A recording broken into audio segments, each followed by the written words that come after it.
بسم الله الرحمن الرحيم الدرس العشرون الوقف والابتداء 10 নম্বর পাঠ ওয়াকফ এবং ইবতিদা প্রসঙ্গে। তো আমরা গতকালকে ওয়াকফ ইবতিদার প্রথম একটা ভাগ পড়ে ফেলছি, এখন দ্বিতীয় আরেকটা ভাগ এসে গেছে। তো দেখুন, রুব্বামা ইয়ারিদু লিল ক্বারি আরিদুন মিন সুআলিন আও দিকি নাফসিন আও গায়রি, যে কখনো কখনো কারি সাহেব বিভিন্ন সমস্যার সম্মুখীন হন তেলাওয়াতের সময়।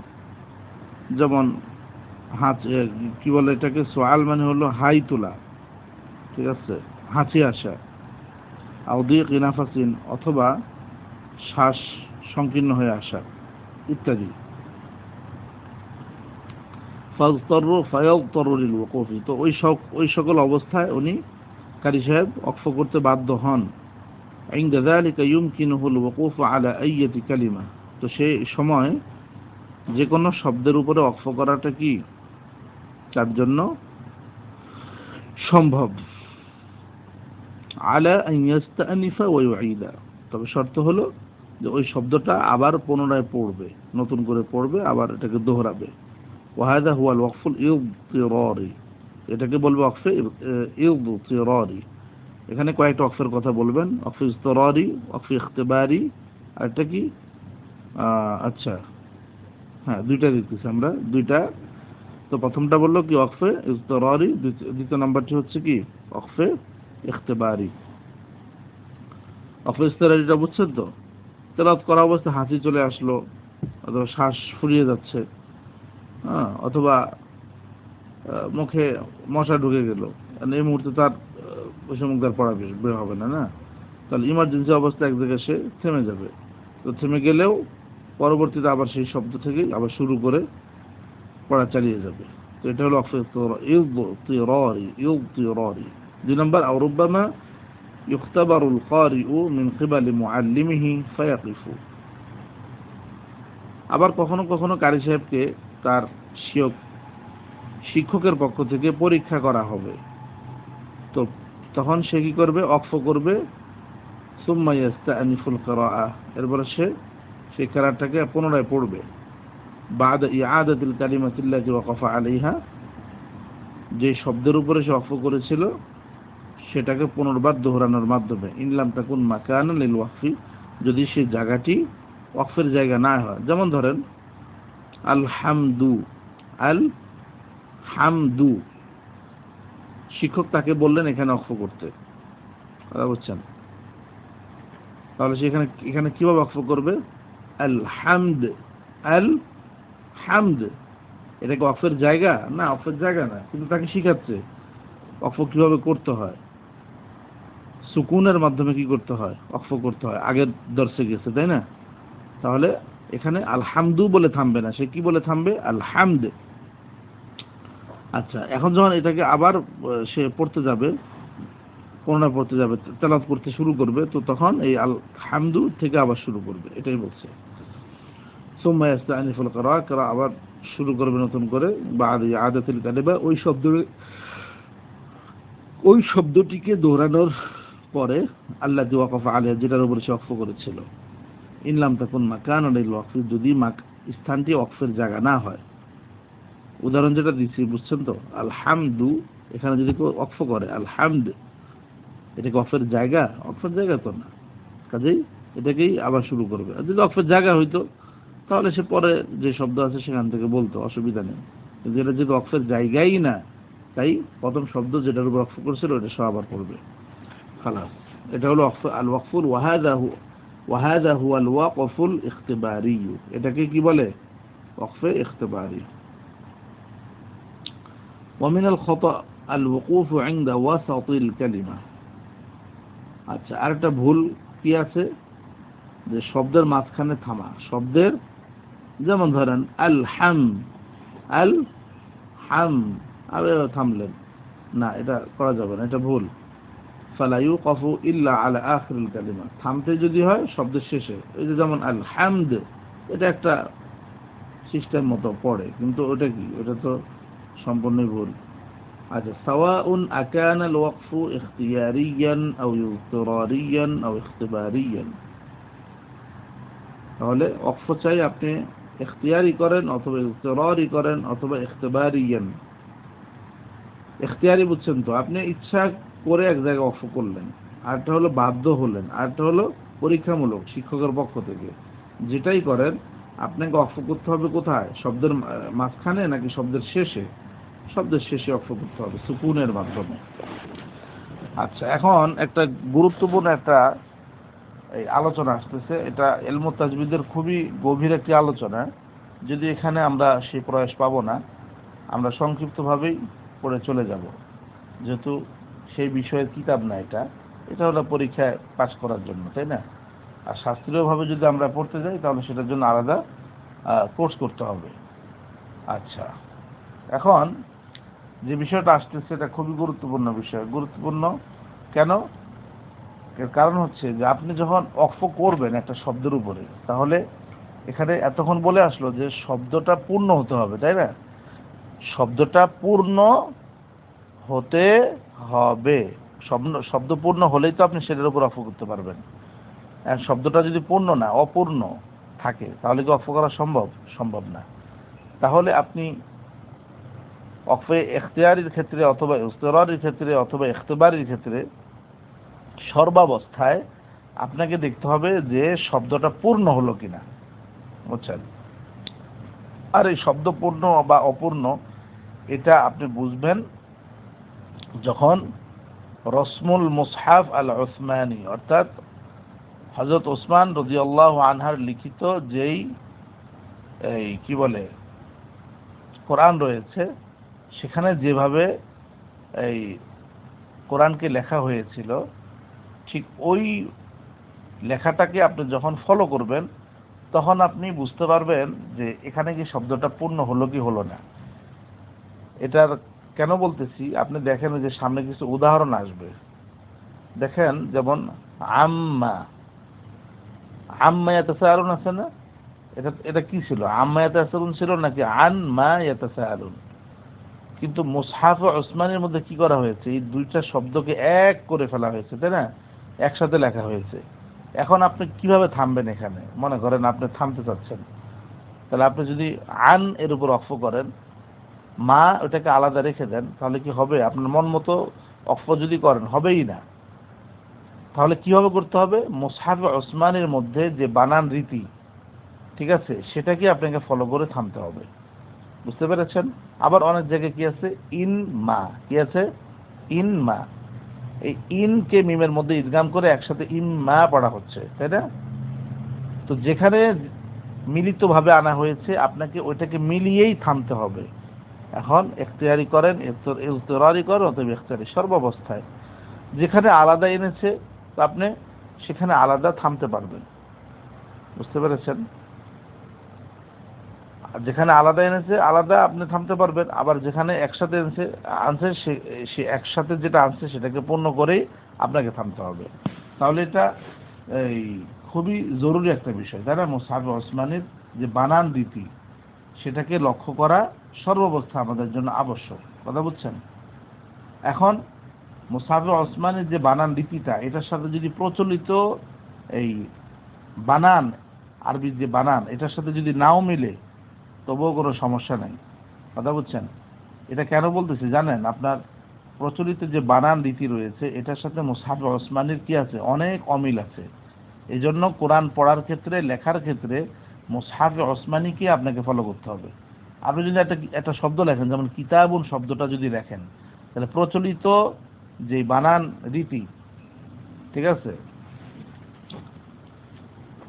আল খত্তুল ইমলাই বলে যেটা, এই লিখিত যেই লেখার যে ধরনটা, বানানের যে ধরনটা, এটা এখানে কিভাবে আছে দেখেন তো। কাফ কাসরা কি, তা আলিফ ফাতহা, তা কিতা, আলিফটা একদম স্পষ্ট উল্লেখ আছে, তাই না? কিতা বা দম্মাতানি বুন, কিতাবুন।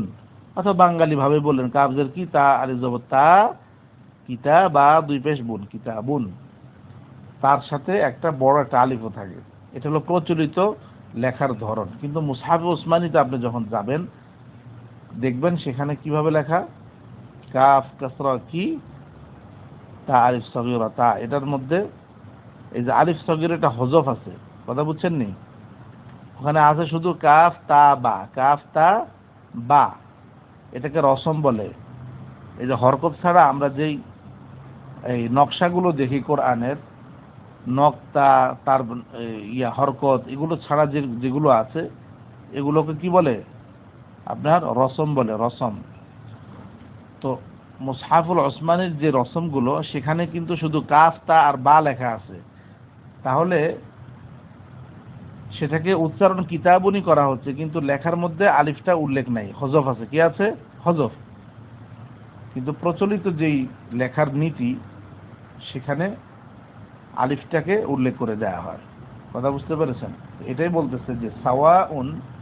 আচ্ছা, এখন দেখেন, ফাআলা হাযা ইয়াজিবু মুরাআতু রসমিল মুসহাফিল ওসমানী।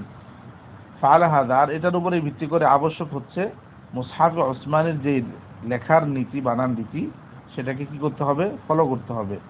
চাই সেই মুসহাফ ওসমানীর বানান নীতিগুলো এই যে বর্তমান প্রচলিত যেই খত লেখার ধরন আছে, এটার সাথে মিলুক অথবা না মিলুক, সর্বাবস্থায় কোনটাকে ফলো করতে হবে? আমাদের মুসহাফে ওসমানীর। আচ্ছা, এখন মুসহাফে ওসমানীর মধ্যে কয় ফামা কানা মাকতুআন মিনাল কালিমাতি ফির রসমি ইউকিফু আলা আখিরিল মাকতুই ইনদাল ইফতিরারি আও ইখতিবারি। কি বলল? যে মুসহাফে ওসমানীর মধ্যে যেভাবে বানানটা আছে, অর্থাৎ শব্দটা যদি বিচ্ছিন্নভাবে আসে, তাহলে ওই যে বিচ্ছিন্ন শব্দের উপরে আপনি যখন বাধ্য হবেন অক্ফ করতে, অথবা পরীক্ষামূলকভাবে যখন আপনি অক্ফ করতে বলবেন, তাহলে আপনি যে বিচ্ছিন্ন শব্দ অক্ফ করতে পারেন। উদাহরণ দিচ্ছি, যেমন মিসলু ওয়া ইম্মা, ওয়া ইম্মা, এটা কি আসছে? বিচ্ছিন্ন আসছে। এখন কারো যদি শ্বাস শেষ হয়ে যায়, মনে করেন ওয়া ইন, হ্যাঁ, আপনি থামতে পারবেন, কারণ এটা আলাদা আসছে। ওয়ারাদাত ফিল কোরআনিল কারীম মাকতুআতান ফি মাওদিইন ওয়াহিদিন, আর এটা কোরআন শরীফে কি বিচ্ছিন্নভাবে আসছে শুধুমাত্র এক জায়গাতেই। ক্বালা তাআলা ওয়া ইম্মা নুরিয়ান্নাকা বা'দাল্লাযী না'iদুহুম আও নাতাওয়াফায়ান্নাক ফাইন্নামা আলাইকাল বালাগ ওয়া আলাইনাল হিসাব। আচ্ছা, ফায়াজুজুল ওয়াকফু আলা ইন আও আলা মা ইযতিরারান আও ইখতিবারান। কারণ কি বলতেছে? ওই কথাটাই বলতেছে যে আপনি ইনের উপরে অথবা শুধু মায়ের উপরেও কি করতে পারবেন? অক্ফ করতে পারবেন। কখন? ইযতিরারান আও ইখতিবারান। আপনি আপনার স্টুডেন্টকে পরীক্ষা করতেছেন, হ্যাঁ, তাকে অক্ফ শিখাচ্ছেন, অক্ফ করা কিভাবে অক্ফ করতে হয়, অথবা যদি বাধ্য হন অক্ফ করতে, তাহলে সেক্ষেত্রেও এখানে আপনি এই আঙ্গিকে অক্ফ করতে পারবেন। আচ্ছা, আরো উদাহরণ দিচ্ছে, দেখেন, অমিসলুহু আম্মা ক্বালা তাআলা ফালাম্মা আতাউ আম্মা নুহু আনহু কুলনা লাহুম কুনু কিরাদাতান খাসিন। আরেকটা কথা বলে রাখি, আমাদের যে পাকিস্তানি কোরআনগুলো আছে, হ্যাঁ, এগুলো সবই মুসহাফে ওসমানীর খতেই লেখা। বুঝতে পেরেছেন? এই তবে কিছু কিছু জায়গায় একটু বেশ কম দেখা দেয়, এই জন্য আমাদের সবার উচিত হবে এই ইয়ের সাথে কি বলে, এই মুসহাফুল মদিনা, মুসহাফুল মদিনা, এই কোরআনটাকেই সবার বেশি ফলো করা। কারণ ওই কোরআনটাই হচ্ছে মুসহাফে ওসমানীর সবচেয়ে সেখানে যেই বানান নীতি নিয়মগুলো লেখা, সেটাকে একদম পুঙ্খানুপুঙ্খানুভাবে কি করা হয়েছে? ফলো করা হয়েছে। এবং সেখানে যে দপ্ত বলা হয়, যে হারাকাতগুলো রয়েছে, সাকানাতগুলো রয়েছে, নোক্তা, এগুলোকে কি বলে? দপ্ত বলে। আর যে নকশাটা আছে এটাকে কি বলে? আপনার রসম বলে, রসম। তাহলে এটাকে রসম দপ্ত বলে, রসম দপ্ত। তো রসম দপ্ত এগুলো যদি আপনাকে ভালো করে আত্মস্থ করতে হয়, তাহলে আপনাকে মুসহাফুল মদিনাকেই ফলো করতে হবে। কথা বুঝতে পেরেছেন? যাই হোক, এটা ভিন্ন বিষয়। তাও দেখেন, আম্মা সম্পর্কে বলতেছিল না, ক্বালা তাআলা ফালাম্মা আতাউ আম্মা নুহু আনহু কুলনা লাহুম কুনু কিরাদাতান খাসিইন। আচ্ছা, এখন বলতেছে যে দেখেন, ওয়া মিম্মা ক্বালা তাআলা ফামিম্মা মালাকাত আইমান, মানে অনেকগুলো উদাহরণ দেখাচ্ছে যে আপনি বিচ্ছিন্নভাবে যে শব্দটা এসেছে, ওই বিচ্ছিন্ন অংশে আপনি অক্ফ করতে পারবেন। এই বাধ্য যখন হবেন, অথবা কি পরীক্ষামূলক যখন আপনি অক্ফ করাবেন, তখন আপনি এইভাবে বিচ্ছিন্ন শব্দের উপর অক্ফ করতে পারবেন। তবে শর্ত হলো মুসহাফে ওসমানী যেটা, ওইটা রসমকে ফলো করে। তো ওয়ামিম্মা এটার উপর অক্ফ করতে পারবেন। এই যে আয়াতটা কোথায় আছে দেখাচ্ছে, ক্বালা তাআলা ফামিম্মা মালাকাত ঈমানুকুম মিন ফাতায়াতিকুমুল মুমিনাত ওয়া ক্বালা সুবহানা হাল লাকুম মিম্মা মালাকাত ঈমানুকুম মিন শুরাকা। আচ্ছা, তাহলে এটা কিন্তু এক নাম্বার উদাহরণ। এক নাম্বার কিসের উদাহরণ? মুসহাফুল ওসমানের মধ্যে যে শব্দটা বিচ্ছিন্নভাবে এসেছে, কথা বুঝছেন? তাহলে আপনি সে বিচ্ছিন্ন অংশেই বাধ্য হলে অথবা কি পরীক্ষামূলকভাবে আপনি ওয়াকফ করতে পারবেন। আচ্ছা, 2 নাম্বার কি, ওয়ামা কানা মাওসুলান কাল কালিমাতিল ওয়াহিদাতি ফির রাসমি ইউকিফু আলা আখিরিল মাওসুলি, আর যেই শব্দগুলো একসাথে আসছে, মনে করেন রসমের মধ্যে, বানানের মধ্যে একসাথে আসছে, তো সেখানে আপনি কি আলাদা আলাদা করবেন, জয়েন্ট ছুটাইবেন? না, জয়েন্ট ছুটান যাবে না, বরং দুইটা মিলে একটা শব্দের মতো হয়ে গেছে, তাই না? এখন এটা শেষে আপনাকে ওয়াকফ করতে হবে। ইউকফু আলা আখিরিল মাওসুল, ওই মিলিত দুটি শব্দের শেষে কি করতে হবে, আপনাকে থামতে হবে। উদাহরণ দিচ্ছে, ইম্মা মিন কওলিল্লাহি তাআলা ওয়া ইম্মা তাখাফান্না মিন কওমিন খিয়ানাতান ফানবিদ ইলাইহিম আলা সাওয়া। এই যে দেখেন ইম্মা, এটা মূলত কি ছিল? ইন মা, কিন্তু এটাকে মিলানো হয়েছে ইম্মা। তাহলে এখন আপনাকে থামতে হবে ইম্মা এটা বলেই, আপনি ইন মা মন গড়া বললে হবে না। ফালা ইয়াজুজুল ওয়াকফু ইল্লা আলা আখিরিল কালিমাতাইন মাআন লিইতিসালিহিমা ফির রাসমিল উসমানি।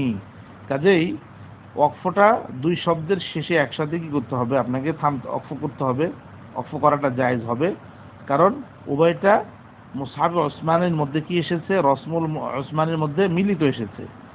ঠিক আছে, হযরত উসমান রাদিয়াল্লাহু আনহু যে কোরআন যেটা তিনি লিখেছিলেন, ওইটার মধ্যে ওটার বানান রীতিতে এভাবে মিলিত এসেছে, এই জন্য এভাবেই আপনাকে থামতে হবে। তো এটার আরেকটা উদাহরণও দিচ্ছে, দেখেন দুটি শব্দ মিলে মিলছে যে অমিসলুহা আম্মা ক্বালা তাআলা ফাতাআলাল্লাহু আম্মা ইউশরিকুন। হ্যাঁ, অনুরূপভাবে ওয়া বিসা মা, বিসা আর মা আলাদা, তাই না? আর আগেরটা আন এবং মা আলাদা ছিল, কিন্তু এগুলাকে একসাথে লেখা হয়েছে কোথায়? মুসহাফ ফি মুসহাফিল উসমানি। আচ্ছা, তাহলে ওখানে একসাথে যেহেতু কাজে একসাথে থামতে হবে। ক্বালা তাআলা বিসা মা খালাফতুম। আচ্ছা, 3 নাম্বার কি বলছে? ওয়ামা কানা সাবিতান মিন হুরুফিল মাদ্দি ফি আখিরিল কালিমাহ উসবিতা মিসলু ইয়া আইয়ু। আচ্ছা, قال تعالى يا أيها الذين آمنوا أوفوا بالعقود فيوقف عليها بالمد مراعاة للرسم। আচ্ছা, তাহলে এখানে কি বললো, যে যেখানে মদের হরফটি শব্দের শেষে থাকবে, অর্থাৎ মুসহাফে উসমানের মধ্যে যেখানে কি আছে, মদের হরফটা উল্লেখ আছে শব্দের শেষে, ওইটাকেও রাখা হবে। কখন ওয়াকফ করলে, যেমন ইয়া, এই যে দেখেন এখানে কি আছে, মদের হরফ আছে না, ওই যে শেষে দেখেন ইয়া আইয়ুহা, ইয়া আইয়ুহা, আপনি যখন এটাকে মিলিয়ে পড়তেছেন তখন তো অসলান এটা উচ্চারণে আসবে না, কিন্তু মুসহাফে উসমানের মধ্যে কি আছে, এটা উল্লেখ আছে। তাহলে আপনি যখন থামবেন এটার উপরে, তখন আপনি এটাকে মত করেই পড়তে হবে, কারণ মুসহাফে উসমানের মধ্যে এখানে স্পষ্ট আলিফটা উল্লেখ আছে। যদি উল্লেখ না থাকতো, মিলিয়ে পড়ার সময় যেরকম আলিফকে পড়া হয় না, ঠিক সেরকম যদি লিখিতভাবেও থাকতো তাহলে একটা ব্যাপার ছিল, কিন্তু যেহেতু লিখিতভাবে উল্লেখ হয়ে আছে আর শব্দের শেষে মদের হরফটা, কাজেই আপনি এটাতে ওয়াকফ করলে মদ করেই ওয়াকফ করতে হবে। এটাই বলছে ফায়ুকফু আলাইহা বিল মাদ্দি মুরাআতান লিররাসমি, যে রসম অর্থাৎ ওই